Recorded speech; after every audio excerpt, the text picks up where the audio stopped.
do you do now that you can definitely hear a guard approaching? You've got a whole bunch of rubble to hide behind if you chose to hide behind it. Yes, that's what I'm doing. Yeah, I'm sure that Sabre could fit behind those, but again, rude. almost 7 feet tall, so just... Coming off the short jokes, just like already. Cassandra's, you are very short. I'm literally already hiding. I'm like... Leander has ducked behind something too. He can fit. Elian can fit behind a piece of debris. Cassandra, it's gonna be a little harder for you, my Spanish Italian. I know. It's like, maybe if I stand very still, I'm a statue. Their vision is based on movement. I think we pull Cassandra down, because I don't want to get caught because this stupid, giant, 18-foot idiot is... I hiss at her, I'm like, just lie on the floor, flat, just lie flat on the floor. I immediately plank. Okay, let's make this, everyone has to pass, God. I guess this would be dexterity... Stealth? Stealth, yeah, dexterity, stealth. Listen, I'm giant, I have horns, it's hard for me to hide. Okay, so here's how this goes. You hear the guard come up, crunching through the rubble. The rest of you hit the deck and you lie completely still. Cassandra, on the other hand. Poor Cassandra, poor 10-foot-tall Cassandra. Her horns are sticking up, awkwardly, over a rafter. And you hear the guard's footsteps stutter to a halt. And you then hear one step backwards. And Leander whips his head around to the rest of you and whispers, "We should avoid killing if possible, but I don't think..."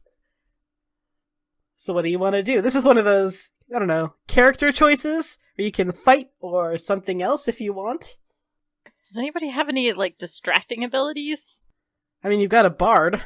Throw something. Right? Yeah, come on. Throw the bard at them! Yeah. I mean, what am I supposed to do? Impress them with my knowledge of heraldry? Yeah, just start singing. You throw your voice. That's not how bards work. That's not how bards work. You're thinking of ventriloquists! That's the same thing. Hey, I have a +2 to grenades. No, I'm kidding. Oh my god. I nudge you knowingly. Oh, sure, now you think I'm actually helpful. Sabre, nudges Elliot, do something bardy. Yeah, exactly. Say that you're, come up with a reason why you'd be here. You were writing a song, and so you, had to figure out what's going on in here, and you just stumbled in here and accidentally, you know what I'm saying? There's a way to do this. Leander says there's a way to do it, but that is a bad and dumb idea. I don't think it's a bad and dumb idea. I must agree. I am very sorry, Sabre. That was a very dumb idea. It's not a dumb idea. Your dumb Writing ideas. a song about an explosion, and my first instinct is come here after dark. Isn't that what bards do? I don't know. As you guys are arguing like a bunch of fucking idiots, the guard says, "Come out! In the name of the law!" Sounding like, a very green guard. With that shaking voice. Because who actually says anything in the name of the law? Apparently this fucking guy. I push Elian out. Elian, Sabre pushes you out. You go stumbling over a rafter, probably, and then you are face to face with this very green guard. I'd say most guards, but most people in the Tevinter Imperium of any importance are mages. And you can tell he is also a mage because he's got a staff slung over his back. And as you stand up and are shoved out toward him, he stares at you owlishly, half reaching for his staff like he's not really sure what's happening. Thank the maker, I have been so lost. I don't know what the hell this place is. Do you know how to get back out to the inn? He kind of takes a half step back. He says, You're lost, Sarah?" Yes. Extraordinarily lost. Go ahead and roll deception. Oh boy, that's quite a lot. Ooh, nice. Wow. That was quite a good roll you have there. The guard says, "I am not entirely sure how you managed to get lost all the way into the middle of a exploded estate, he says, like, looking very demonstratively down at the pile of rubble in which you are standing. He says, but you really shouldn't linger here. This is a closed crime scene, and you need to leave. Oh no! Oh my god! I had no idea. I'm so sorry. I don't know. I have no idea where I am. You can tell I'm from out of town. Yeah, your accent sounds Orlesian. He says he's, like, offering you a hand to help you climb over the rubble. Oh, thank you. Seduce him. Rub the hand. As he guides you away, Leander quickly springs up to his feet and is, like, gesturing at the rest of you, like, come on, come on. Okay, I get up. Yeah, I get up as well. He says, I saw, like, as you're walking away with him, Elian, the guard says, I could have sworn I saw, like, a giant kunari, like, ducked underneath the rafter, but, like, that's... Nah, it was just a shadow. Yeah, you're probably right, he says, like, in an unbelievable dumbass. I mean, what are the odds that a kunari is actually in the middle of Minrathous? That would be impossible. Yeah, no, that's totally weird. No. So he guides you all out, and Leander guides you around the back way, slowly through a couple alleyways, and then out to the end of the street where he makes himself visible to you, Elian. It takes him a couple minutes, though, so how have you been killing the time? Paint us a word picture with this. No, so I've been asking him for directions back to this inn that apparently I'm able to describe in vague enough terms, but it sounds like every inn that's apparently here. No, I like that it is like, oh, that inn, the one that's called the help me out, the one that's called... It's got the sign out front. That picture on the sign. And then he's like, the rusting door. Yes, that one! Yes! Definitely! Whatever you said, 100%. And so, yeah, the guard gives you directions to an inn. And now you know where the rusting door is. Apparently, that's not just the name of the establishment, it also describes the front door. The front door to the rusting door is actually rusting. Easy to get into, okay. Not very creative names here in Minrathous, apparently. The guard kind of shoos you away. It's like, just, please stay out of crime scenes next time. I'm so sorry. Like I said, yes. No idea. It's really fine. sorry. It's very dark tonight. Thought it would be obvious, seeing as it's a giant pile of rubble, but go off, I guess. Like, you did roll a 16, so... I thought it was just character. Sure. And then, he turns and walks away and he's like, Orlesians. That's the takeaway, Orlesians. I think as we rejoin, I thump Elian really hard on the back, and I just go, pretty good job there, Bard. Thanks. You're welcome. And I walk away. Leander says, I am also impressed. It would not be in the instinct of many to try a peaceful approach before. He kind of glances back at the guard and he says, let's just say there aren't many in the Lucerni with this particular first instinct. We have a sort of stab first, ask questions later policy under most circumstances. Good policy.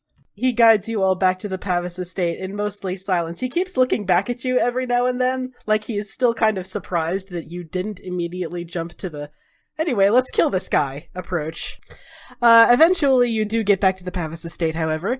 The elven, what you think are servants, maybe? The ones that you initially thought were slaves, but then, no, he's been deliberately freeing slaves for as long as I've known him, which admittedly hasn't been that long. They're still crisscrossing the hallways and performing functions that you can't quite tell yet. Dorian, Maverius, and Talgan are still up. They're all waiting in the lobby when you return. And Dorian is the first to rise, and he says, well, that didn't take very long. Did you come into any trouble? And Leander says, a bit, Magister, but nothing we couldn't handle. We found some interesting information in the wreckage of the Cerastes estate. There was a pendant of a wolf jaw. I'm going to pull that out and present it. Dorian stares down and he's like, you brought me part of a dead animal. Thanks. It is much more than that, Magister, we think. Really? Because it looks like part of a dead animal to me. It is that, but I'm sure it is also something else. Right, Sabre? It's also a necklace of a dead animal piece, he says. I'm wearing it proudly. I like deadpan look at it and I go, in my culture, this is sacred. And then I walk away. God. Dorian says, wait a minute. And he says, hey, stop him for a second. What was the angry one? Hang on. He picks up the neck. He doesn't like take it off you, but he like picks the necklace up like the pendant, and he studies it, and he's like, this seems so familiar. Where have I seen this before? Maeveris also flits out of the sitting room, and she says, anything else you found? Anything of note? The paper. Yes. Oh, I pulled that out. There was the paper with all the Elvish on it. We found this inscription on a body. Oh, you found a body. You didn't want to open with the body that you found? I mean, there were a lot of bodies. It was a destroyed mansion. I don't really know. No, that one definitely should have been first in your mind, I think. She says, and she like delicately takes the paper from your hand. Still a lot of bodies every day. They're not particularly notable. She unfolds it and like she's looking over it and her brow furrows and she says, like fortunately I can't read Elven. Dorian's like, I don't read Elven either. But he comes over and he looks at it and he says, oh, this is, in addition to being extremely arcane, not in a language that I understand. And he takes the paper and he's like sighing and he like rubs his hair and he's like, all right, so I know of 2 experts on the ancient Elvenon. One of them is a mass-murdering psychopath who is currently missing in action. I look up, like, very interested. The other one is entirely too important and busy to answer my stupid questions, but I guess I could try anyway. Who are these people? He says, well, the mass-murdering psychopath, he, like, looks specifically at you, Sabre, and then he's like, listen, it's, he's a friend. He was a friend. He's not a friend anymore, not since his mass-murdering psychopath ways came to light. You said he. Okay, that's fine. Like, yeah. Sure. I think Elian just kind of gives you a look like, that makes them being a mass-murdering psychopath okay? What? Yes. They're not my mass-murdering psychopaths, so... Dorian's like, excuse me, what? Do you collect mass-murdering psychopaths, by any chance? Just the one.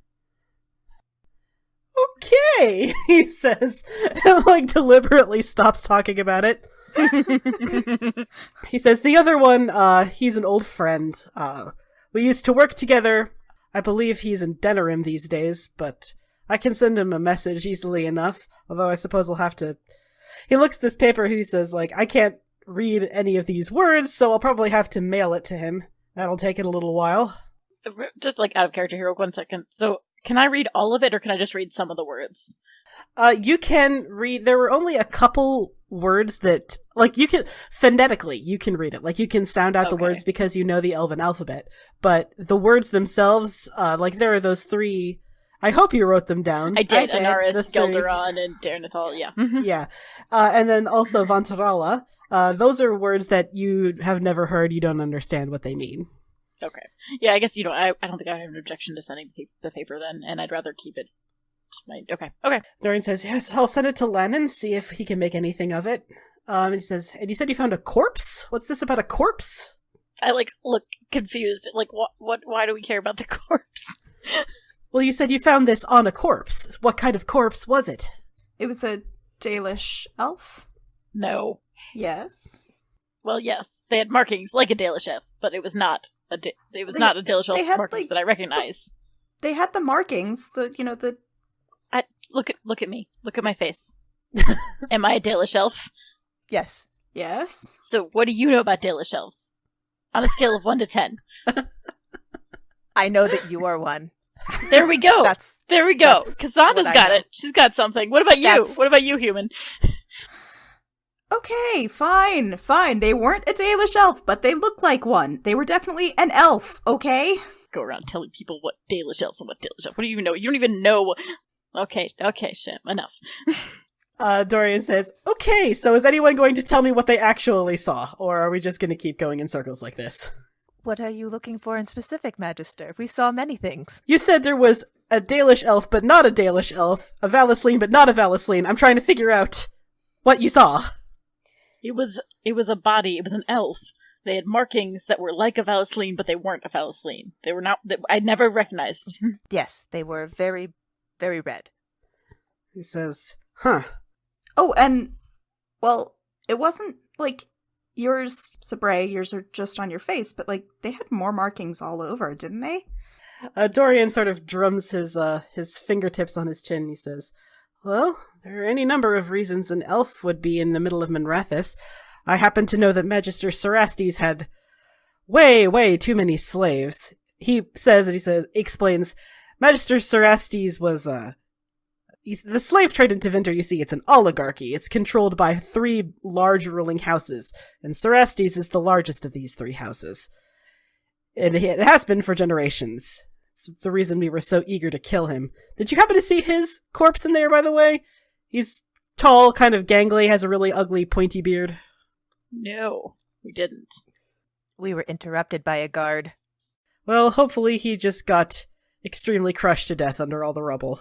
He says, well, you've certainly, proven yourselves capable enough, and Leander says, and they did not immediately react with violence in killing the guard. He's like he's still kind of surprised about that for some reason, and you don't immediately know why. He says, we could always use more of that in our ranks, don't you think, Magister Pavus? And Magister Pavus sort of gives a start, and he says, what, you want them to join the Lucerni? And Leander shrugs, and he says, if they're willing, they would be a valuable asset. I just sort of blink, like, work with all of you? Leander says, yes, with the Lucerni. We could offer you protection inside Minrathous at the very least. I shrug my shoulders. Well, the mercenary work seems to have dried up. Leander says, I would not assume that you have any particular desire to redeem Tevinter, but I imagine all of you have some skin in the game of ending slavery, no? I nod vigorously, like, very much so, yes. I shrug. Yeah, I think Elian just looks uncomfortable but nods. He says, if you are willing, we will be more than happy to welcome you into our ranks. I look at them and I go, perhaps there can be an exchange of information. I have a broader purpose, and I've been looking for someone. Do you might have the resources to be able to help me with that? Dorian sort of folds his arms over his chest. He says, well, it depends. Who are you looking for? I look very uncomfortable. He says, if you want my help, you're going to have to tell me who. Just, as a logical progression. Yeah. Have you ever heard the name Meryl? He says, no. And everyone in the room is like, no, never heard of him. I look at him and I go, well, perhaps I can include something in that message going out with the translation we found. Dorian says, is this Meryl, is she Dalish? Elvish? Barely. I spit. Goodness. Okay, not on the marble, thank you. He says anyway, yes, Lannon is Dalish, although it's been many years since he's been with a clan, but I'll see if I can... Well, how about we just go up to the room and you can help me write the letter out specifically, include whatever you want. I nod my head. Dorian sets you all up in above ground rooms, like your guest rooms, instead of like the secret underground lair where they're housing all the escaped slaves, because you technically were never owned by anyone. So technically, like very, very technically, you're not escaped slaves. So it's safer for you if you want to stay in like the actual house instead of the bunker. Oh, thank God.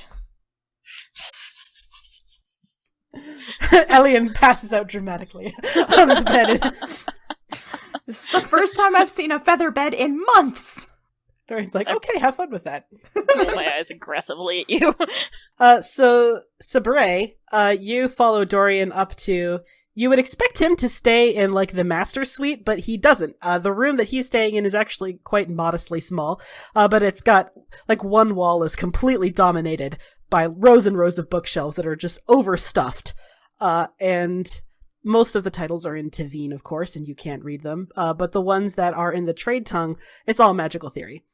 Which isn't a big surprise because magic in the Tevinter Imperium it's not feared like it is in the South. Like this country is ruled by mages. The magisterium is nothing but mages.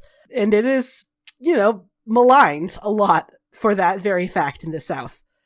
But it also has a large writing desk set up by a large bay window that is overlooking the back garden of the estate. And he says, oh, normally I would just...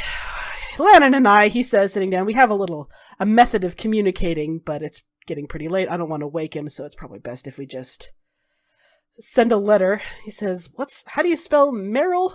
Merrill. Wow, I didn't think it was possible to spell a name aggressively. There seems to be a lot of things you don't know. Isn't that just? He says, and he unfurls a sheet of paper, and he starts scribbling out. He opens it with "Hey shithead," which is not a move you were expecting. And then the first line that he writes as you're watching it over his shoulder, he says, "Sarah, give it to the Inquisitor. I'm serious, Sarah. Let the Inquisitor have this letter. It's important. I have enchanted this letter to explode if you don't give it to the Inquisitor before you finish reading the end of this sentence, Sarah. I'm not kidding." And then after that he says, "Hey, Lannon." And then he starts writing out a sentence. He's like, "I've included, a diagram that a few associates of mine found in the rubble of an exploded building, in parentheses, don't ask. Long story."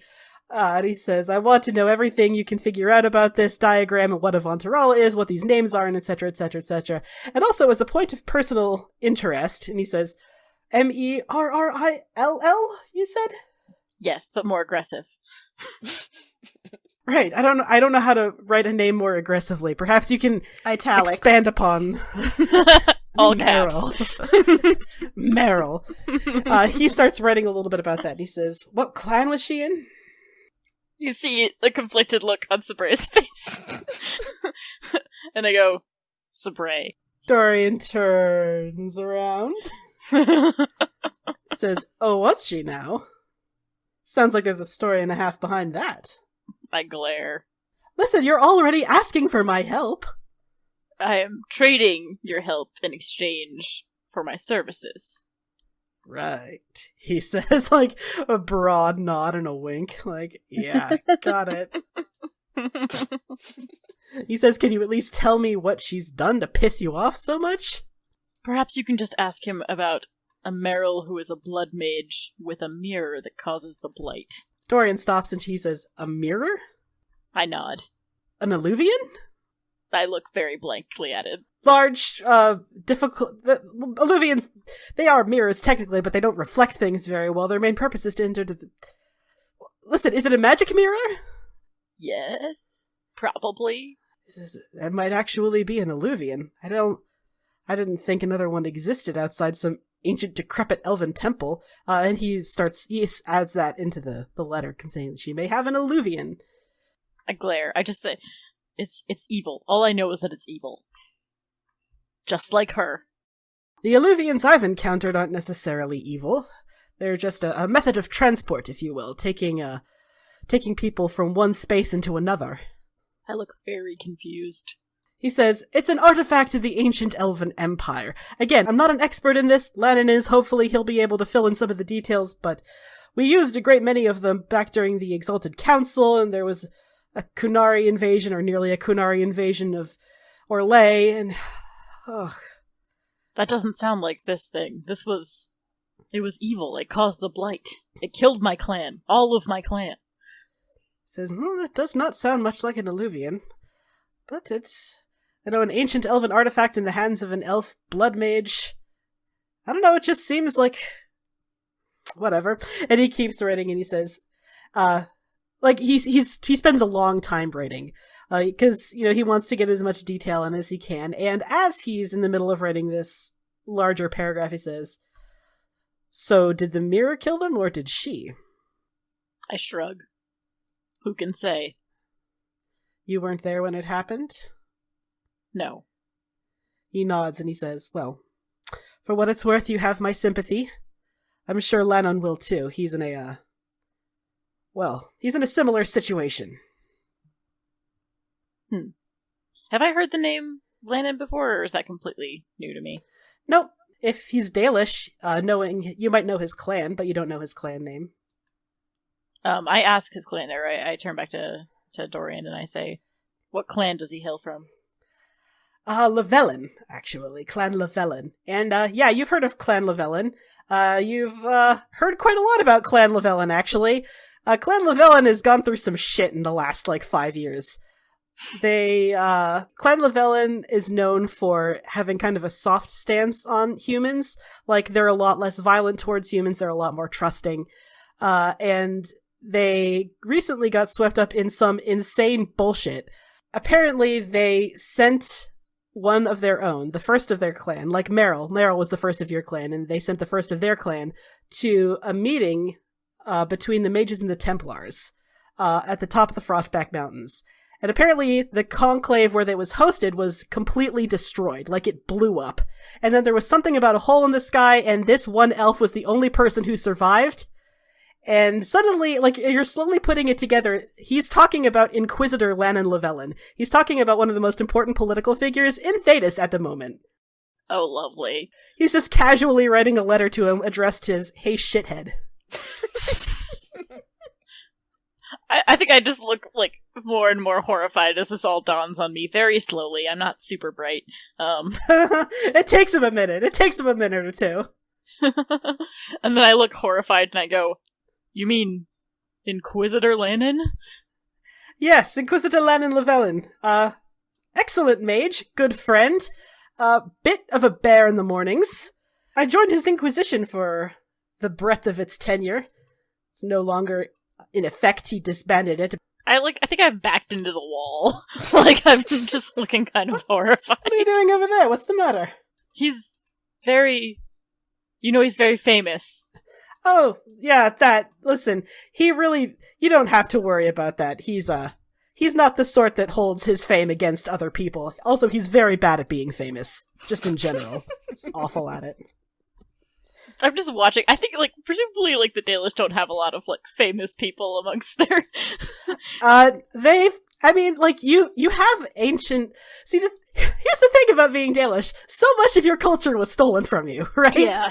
Like, right? You were invaded and conquered and enslaved twice. And you've got, like, shreds of myth and legends that have survived, but they're just pieces. And you've got, like, there are some famous elves, but usually they're not treated very well. The most famous one is Shartan. Shartan was a friend to Andraste, who's like fantasy Jesus. Andraste, the founder of the Andrastian religion, and Shartan led a group of enslaved elves to aid her cause against the Tevinter Imperium.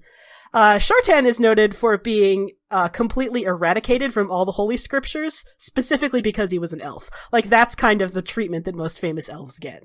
Oh, excellent. Okay. I think I'm just, like, regaining my composure, and I'm just like, I didn't realize you knew someone like Inquisitor Lannan. I was in the inner circle of the Inquisition since its inception. I was there when Corypheus got his ass beat down. That was fun. I'm just staring at him.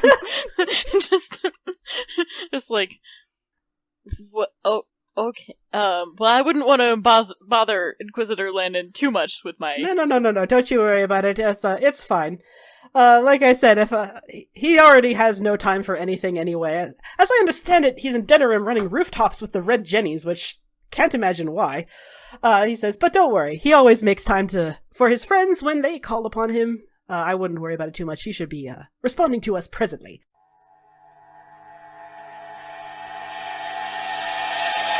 You open your eyes and I'm just standing over you. Hi! Don't do that, please! Don't do what? The hovering thing. The not announcing yourself. Standing? You don't want me to stand? You're like standing. Here, and Elian just moves over, like, gestures for you to sit. Like, come on, just sit down, please.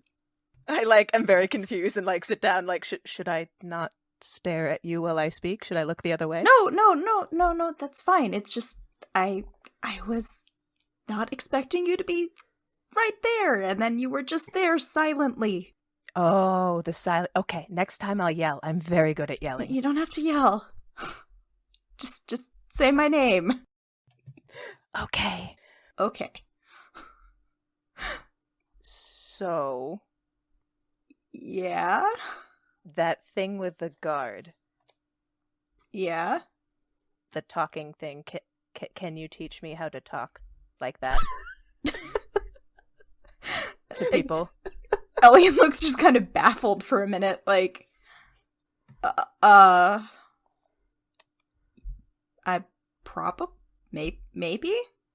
I'm very bad at talking to people, and he believed you immediately, and he wasn't scared of you. That's amazing. The not being afraid of me was a lot racism because I'm also human, but I can help with the communication. Yes, because I can't become a human because I'm not a human, but yes, the talking part you can definitely help me with. I'm just like looking at you eager and wide-eyed. Oh, like right now. Did you have something else to do? I kind of look regretfully at the bed that I'm sitting on. Like, no! Did you want to sleep instead? No, it's okay. I can sleep later. This is very soft. I've never slept in a bed. This is very interesting. Ever? I just blink and look at you and I'm like, no, never. Oh my god. It's very soft. Uh-huh. Why don't you roll cunning plus Kyun, Elian? Just to get a general gauge on what you know about the Kyun. Yep. Wow. Oh, wow. Ooh, where the fuck did those numbers come from? Actually, no, you know what? I know how to settle this. Okay, so Vivian, your nemesis. Yeah. Your nemesis, your patron's mistress. Both of those things are true simultaneously. She had a very good friend in the Inquisition. His name was Iron Bull. He often visited her in Orlais, and it was a little weird. Like, they make a very odd couple. But you learned a lot about the Kyun just from being around him and, like, asking the other servants about what the hell he was doing here.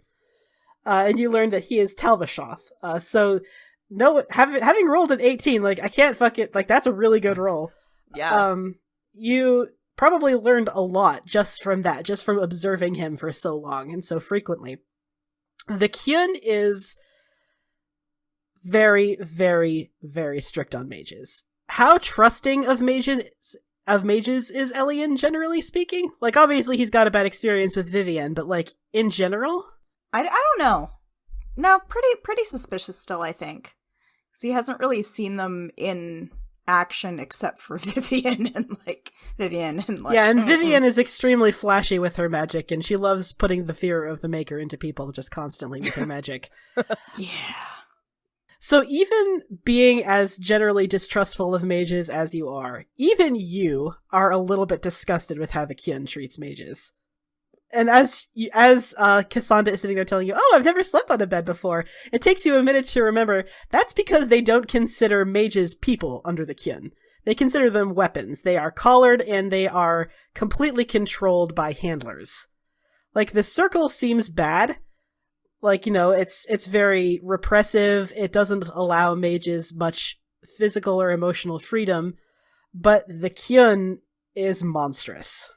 I think as, like, this is finally clicking inside his head, he just kind of reaches over and just cautiously lays a hand over hers and says, of course I'll teach you, and sorry for what it's worth. I look down at, like, your hand over mine, I'm like, and then sort of tilt my head. Sorry for what? Everything that you've been through. Oh, you mean like the coloring when I was 8 years old and the... Yeah, okay, I see. 8? Oh my god. Yeah, that.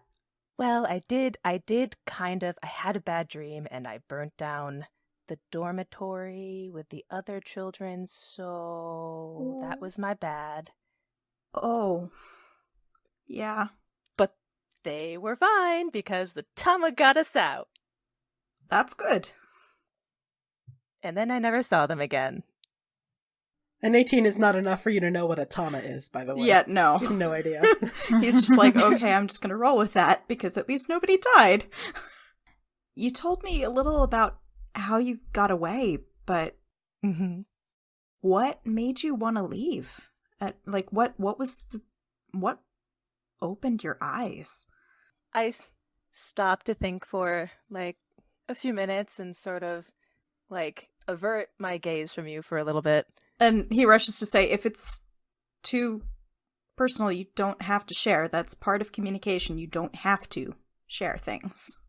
That's where I sort of pause and like I turn back and I'm like, don't have to.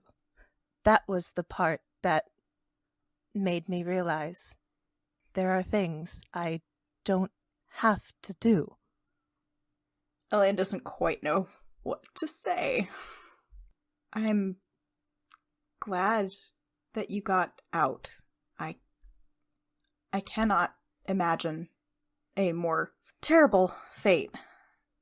And I'm glad that I met you despite the circumstances. That definitely takes me by surprise because, first of all, this is the longest conversation I've ever had with anybody. I know, right? And then, second of all, like, nobody is ever, like, glad to see a Kenori? Like, what the fuck? What kind of concept is that? So I just sort of blink and I'm like, glad? Glad? Happy? Pleased?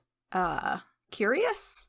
I understand the meaning, but a Kunari mage and glad in the same sense, it's very weird. Look, I've always been curious about others. I know my faults. I know I grew up extraordinarily privileged.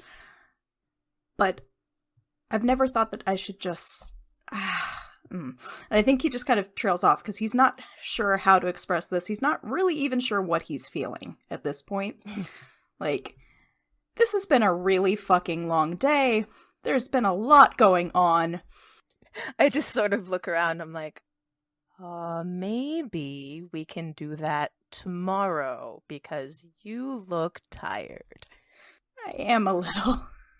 I hope you enjoy this. And then, like, I fluff the pillow like bed. Hi, Cassandra's my favorite character now. Right? Sorry.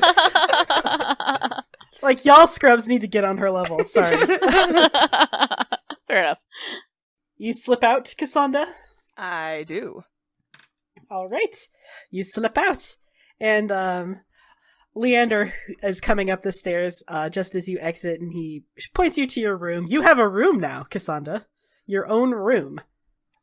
That is just like a mind-blowing. I'm like, just sort of look around and look at him. I'm like, what? Do I sleep on that bed thing? Yes. Wow. If you require anything, this bell will let the servants downstairs know. And then he leaves. Okay, thank you.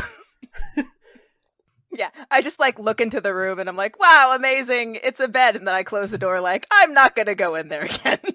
Oh! You don't go into the bedroom? Not now. Okay, what do you do then? Sleep outside the door. What? You're so big. Honey! That's what she's used to. She's like, that's... Okay, executive decision. Cassandra's scene isn't over yet. You lie down on the hallway floor, and you hear footsteps coming down, and it is Dorian and Sabre, and you can hear them like wrapping up some sort of conversation. Dorian says, yes, the rookery is just up this flight of stairs at the end of the hall. You can just give it to the nearest bird, and they'll know where to take it. I've enchanted the wax. You just drop it to the nearest bird, they'll know where to go.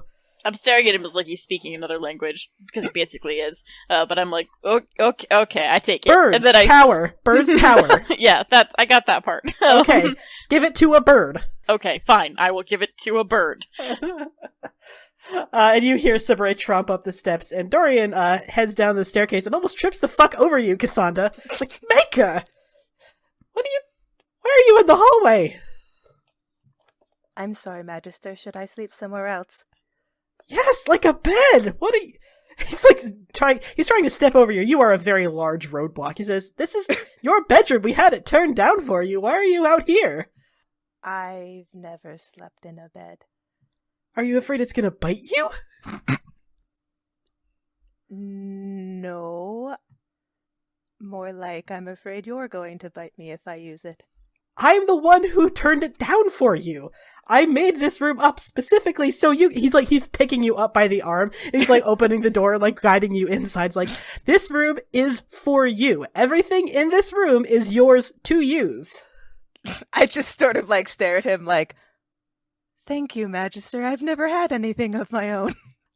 He's like, he stares at you in confusion and he says, you know, I know another Talvashoth, and for a while I could understand the conflict that he went through when he decided to leave the Kyun. He's like, I'm starting to forget the pro-Kyun side of that argument. He says, please, lie down.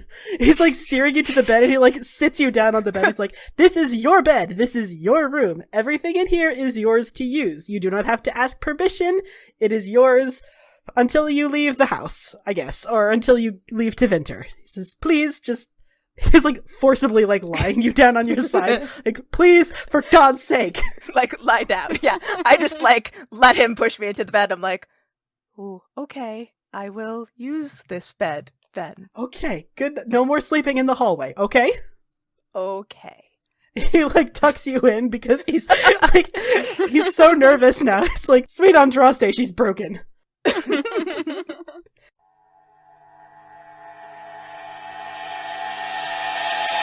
Okay, so let's set the scene. It's the next morning, Elian.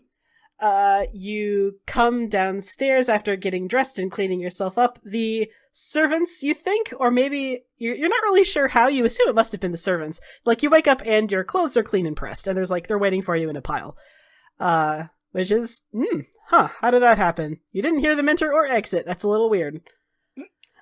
But everything is clean and waiting for you, and you head downstairs. It is a radiant morning in Minrathis. The doors leading out to the back patio are wide open, letting in the fragrant scents of the garden, and Leander is sitting at the breakfast table, and he is sharpening two of his knives.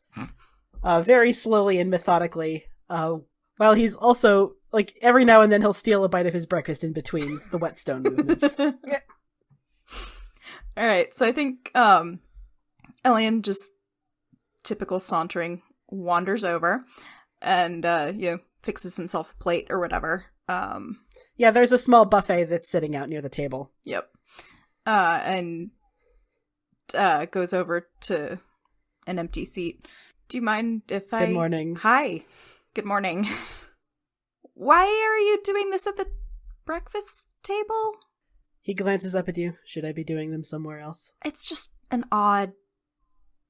No, you're fine. Oh, very well. He goes back to sharpening them. Just kind of like shakes his head like, okay, it's weird, bizarre, but okay. No, okay, so it is really bugging me. I can tell. Why aren't you just eating breakfast? Like, that's normally you eat breakfast, then you do a task, or like... I don't know. He glances over. He's like, he's not the least bit impressed. You're curious as to why I'm multitasking? No, no. He says, you can just ask. I won't be offended. I am incapable of being offended. So, why? What happened to make you how you are, if that's not too forward for, 7 o'clock in the morning? As I said, I am incapable of being offended. He goes back to sharpening his swords. My former master made me what I am through the use of blood magic. Is that usual? No. The tranquil you are likely familiar with, hailing from Orlais, are those in the circle who failed their harrowing or refused to take it. Right. So why would your master do this to you? He says he used it as a method of control. When he discovered that I was a mage and had magical power, he sought to keep me from trying to extricate myself from servitude. Unfortunately, when this process is done through blood magic, it is more difficult, he says. Lyrium purely brands the mind. Blood magic merely encapsulates it. I am capable of some limited emotion, but it is a struggle for me to access. Like, Elian's just kind of like processing all of this. Obviously, it didn't work as intended. I still managed to escape his servitude, even in the state that I am in. And what brought you here to Magister Dorian? He says, well, I escaped.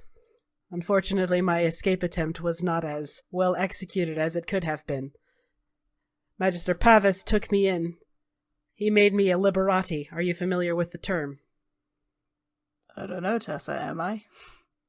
Roll cultural lore. Cunning plus cultural lore. Nope. Ooh. You have no idea what a liberati is. No, I'm not familiar with that term, no.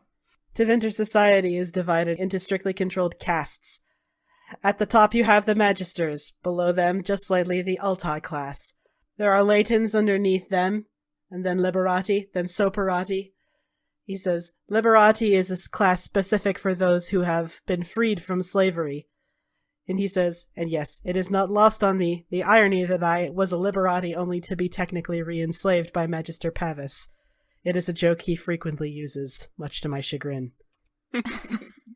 Do you enjoy working with him? I am incapable of enjoyment. Right. The whole tranquil thing. He says, the other tranquil that I have talked to, those who have undergone the process properly with lyrium, describe a sort of peacefulness in their existence. I do not know that I would describe my existence as peaceful, but I have been able to find a single-mindedness in working with the Lucerni, in freeing my fellow kin, and finding a freedom for my own magic. It is not peace, but it is a goal, and it keeps me distracted from what else rages inside of me. Elian really regrets starting this conversation. Perhaps you were correct. This is not the best conversation to have at 7 o'clock in the morning. Yeah. Hey friends, Tessa here. If you're desperate to hear the next episode, chances are good that you can by joining our Discord server. We post links to all episodes in pre-release, and you can even chat with us and listen live as we record. Join us by going to bit.ly/CFCDiscord. For more information on the show, character biographies, and links to social media, head to our website, critfail.club or critfailclub.com. You can follow us on Facebook, Twitter, and Tumblr. Crit Fail Club does not advertise at all, so if you like what you hear, tell a friend who might also like it, make a post on social media about it, or leave a review on Apple Podcasts. Full episodes are available on our YouTube channel, bit.ly/CFC channel, or wherever you get your podcasts.